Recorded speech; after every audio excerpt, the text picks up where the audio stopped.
Oh, pada tulis aja kadang-kadang masih sulit kok. Kadang-kadang ada yang nggak nulis juga. Iya, yang nggak nulis karena alasannya tidak ini, tidak apa kesulitan tadi itu, apalagi yang kelas 1. Tapi kalau sudah kelas 2, kelas 3 itu sudah mulai lancar. Tulisan sudah bagus tulisan. Sudah terbiasa ya. Iya. Jadi keuntungannya di situ. Manfaatnya ketika kita menuliskan di papan tulis itu, mereka tenang, kemudian ada nilai plusnya, bisa belajar tulis Arab. Kemudian yang belum bisa baca juga bisa membaca tulisan Indonesia. Itu sangat membantu ya saya. Sangat membantu sekali. Ternyata itu Ustaz, manfaatnya banyak. Karena mau masuk ke pondok pesantren Gontor, ternyata ada tes tulisnya. Jadi alumni YIMI yang ke Gontor lolos. Karena dari sini memang sama Ustadz Nasir, teman-teman yang guru tahfidz itu dibelajari nulis. Jadi walaupun pertama tulisannya masih jelek atau apa, yang penting belajar. Ternyata ada manfaatnya juga. Selain untuk tahfidznya dites, nulisnya pun ternyata ada. Akhirnya ya lulus. Itu manfaatnya, alhamdulillah ya. Oke Ustaz. Baik, untuk itu tadi tentang apa ini metodenya ya Ustaz. Jadi yang selanjutnya kira-kira kita dalam menghafal Al-Quran itu ada beberapa hal-hal yang membantu atau faktor-faktor yang bisa menunjang lah istilahnya Ustaz. Menunjang dalam menghafal sendiri itu. Di salah satu penelitian terdahulu saya juga menemukan antara lain itu adalah niat. Nah, untuk kelas 1 sendiri itu kan belum ya Ustaz ya kalau masalah menata niat itu lah. Itu bagaimana Ustaz? Apakah langkah-langkah untuk menunjang anak-anak itu biar mampu belajar dengan baik dan mencapai target itu bagaimana? Ya. Kalau untuk anak-anak itu yang jelas lingkungan. Ya, lingkungan kelas oke, lingkungan rumahnya oke.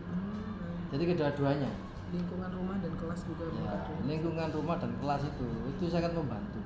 Ketika di kelas kan diajari oleh gurunya. Betul. Ketika di rumah mereka harus belajar sama orang tuanya atau kakaknya atau pokoknya yang bisa mengajari atau guru lesnya. Jadi lingkungan itu sangat mempengaruhi tentang keberhasilan. Kenapa kok ada yang sangat tinggi pencapaiannya atau cepat pencapaiannya? Ya itu tadi karena lingkungan tadi. Sangat mendukung lingkungan. Iya.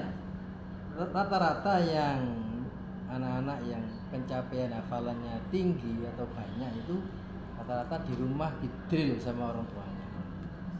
Atau kalau orang tuanya tidak bisa mendatangkan guru atau ayahnya. Pokoknya lingkungan keluarga tadi itu sangat mendukung keberhasilan yang ada di sekolah atau dileskan di mana kan gitu. Ya. Baik, itu untuk yang pertama Ustaz. Kalau menurut Ustaz Nasir dan Ustaz Imam sendiri tentang waktu Ustaz, manajemen waktu. Tadi waktu habis sama Bu Yuyun kan di sini cuma dikasih waktu 70 menit ya Ustaz ya, setiap pertemuan. Ya. Itu apakah udah maksimal atau perlu adanya tambahan? Kira-kira. Masalah waktunya. Sebetulnya kalau untuk kalangan sekolah mungkin itu udah batasan waktu ya. Tapi kalau kalangan santri atau pondok pesantren, jangankan kok cuma 70, bahkan mungkin 24 jam itu tersisa cuma berapa gitu aja. Lu tahfidz lo ya. Karena tahfidz itu sebetulnya ya tiap langkah kita, tiap gerak kita, duduk kita, jalan kita itu harus kalau bisa ya mengucapkan Al-Quran lah. Itu kalau di kalangan betul-betul yang tahfidz. Kalau di sekolahan mungkin ya dengan waktu itu kita bagi-bagi. Ini waktu untuk klasikal berapa menit, untuk waktu menulis berapa menit, untuk anak-anak maju satu persatu itu berapa menit. Jadi ya totalnya itu dari menurut totalnya tadi jamnya berapa? 70. Ya, berarti 2 jam pelajaran lah. Ya kurang lebih gitu Ustaz. Untuk yang tadi Ustaz Nasir bilang bahwasanya lingkungan. Nah, lingkungan ini termasuk faktor eksternal, contoh fasilitas nggak? Kelas itu kalau dingin nanti anak-anak bisa lebih nyaman, jadi penyerapannya bisa. Iya, pengaruh ya Ustaz. Iya, pengaruh, sangat pengaruh. Jadi lingkungan kelas itu ketika tidak nyaman, otomatis anak-anak ya nggak konsen, nggak fokus. Pernah AC-nya itu mati gitu aja sudah panas. Berarti sangat berpengaruh ya buat sangat pengaruh. Kenyamanan ketika di dalam kelas suhu udara itu sangat pengaruh. Terakhir Ustaz, untuk panca indera sendiri Ustaz. Tadi yang disampaikan Ustaz Imam itu ada 3 penggunaan panca indera. Yang pertama gerak, mungkin kita tangan, terus yang kedua ada pengecap mulut ya Ustaz, yang ketiga pendengaran atau bisa kita sebut dengan simaan gitu, simai ya Ustaz.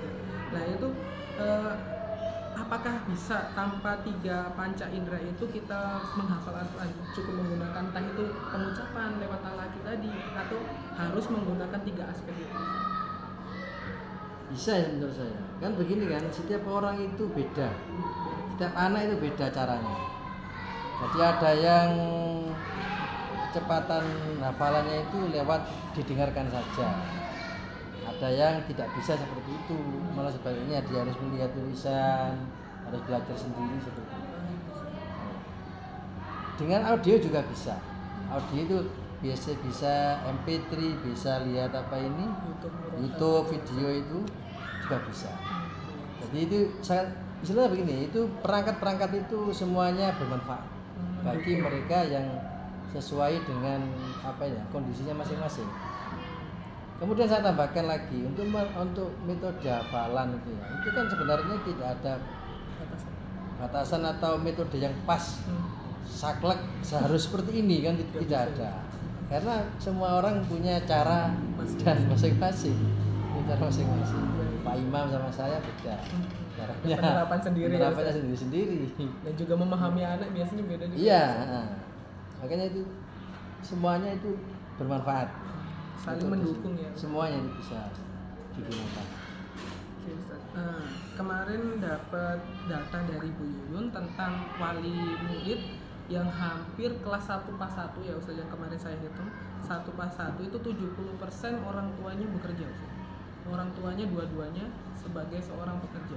Nah, keterangan dari Bu Yuyun juga bahwasanya sangat minim anak ini dapat bimbingan di rumah setelah belajar di sekolah. Yeah. Menurut Ustaz Imam dan Ustaz Nasir sendiri, cara mengatasi anak-anak yang seperti itu kan hampir 70% tuh Ustaz, yang tidak ada bimbingan dari rumah. Nah itu bagaimana Ustaz?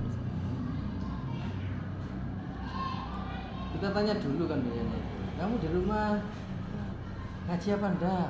Enggak Pak. Kenapa enggak ngaji? Orang tuanya sibuk, adanya gitu. Kebanyakan ada yang gitu maksudnya. Tapi juga ada orang tua meskipun sibuk itu tetap diluangkan waktu untuk anaknya. Iya, tetap ada yang bisa meluangkan waktu untuk anaknya. Ya 1-2 aja kasuistik istilahnya itu. Kasuistik anak yang istilahnya itu tidak dapat perhatian orang tua ketika belajar di rumah. Tapi kadang-kadang ya juga memanggil ustaz untuk les maksudnya. Kayak privat gitu ya. Privat. Yang orang tuanya kebetulan tidak bisa atau repot itu biasanya ada yang dipanggilkan. Ya, atau dileskan kemana gitu. itu aja. Mungkin Pak Imam bisa menambah. Ya sama Ya, ya. Tapi kalau di IMI itu kan memang itu Ustaz betul tadi 70% mama di rumah itu nggak sama orang tua itu ya maklum lah, karena orang tua sini kebanyakan satu ya kerja, kadang itu kerjanya jauh, terus ditanya biasanya kalau ada anak yang lambat atau gimana, kalau kita nggak saya marahi tidak, mungkin ada apa ya kita panggil, iya pendekatan kita tanya di rumah ngaji sama siapa, ya sama kayak Ustaz Nasir tadi, ternyata tidak ngaji Pak Ustaz, sama neneknya tidak, sama kakaknya tidak, sama ya ibu, ayah Pak kerja, ibu kerja.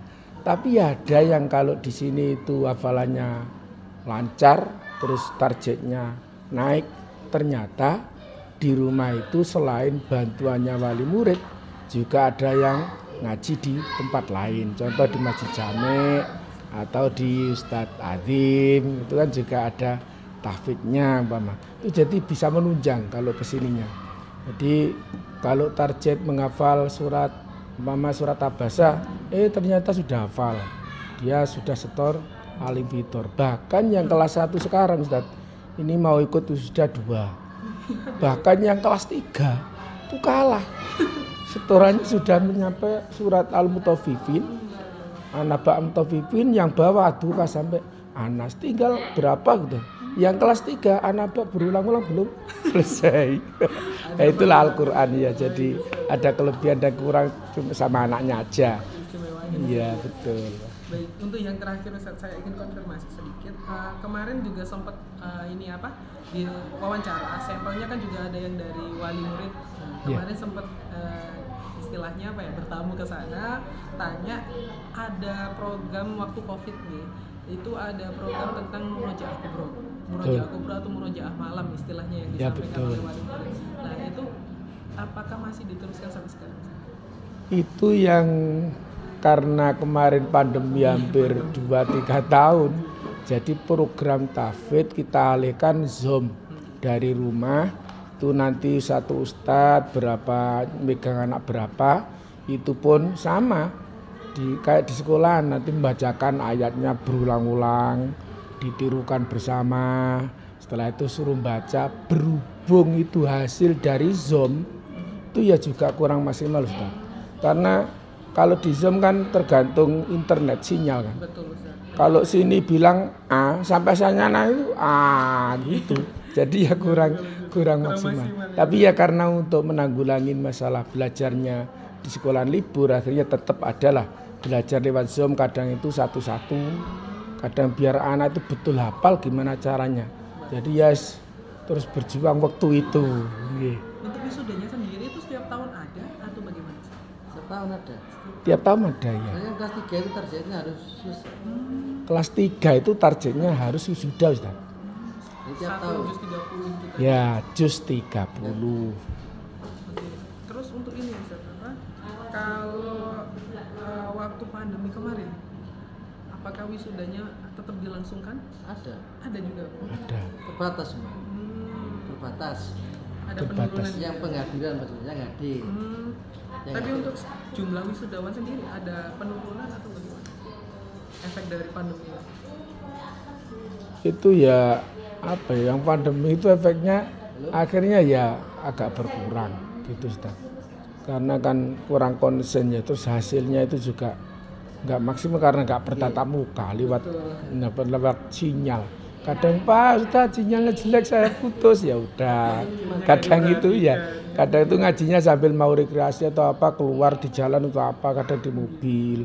Jadi konsennya juga pecah. Waktu itu ya pokoknya usaha gimana anak-anak itu tetap belajar gitu aja. Ya tetap anak-anak Dapat iya betul. Oke, Ustaz. Insya Allah metode dan konfirmasi dari beberapa hal yang saya dapat dari wali murid udah dikonfirmasi secara langsung oleh Ustadz Imam dan Ustadz Rasul. Insya Allah cukup sampai situ Ustadz. Dan minta doanya Ustadz ini untuk wawancara dan observasi terakhir. Mungkin cepat mantul. Amin. Ya, terima kasih sangat Dan Ustadz. manfaat barokah nggih. Amin. Amin. Matur nuwun sangat atas waktu yang diberikan. Ngapunten menawi kesalahan dalam beberapa kali kesini Ustadz. Salam. Assalamualaikum warahmatullahi wabarakatuh. Waalaikumsalam warahmatullahi wabarakatuh.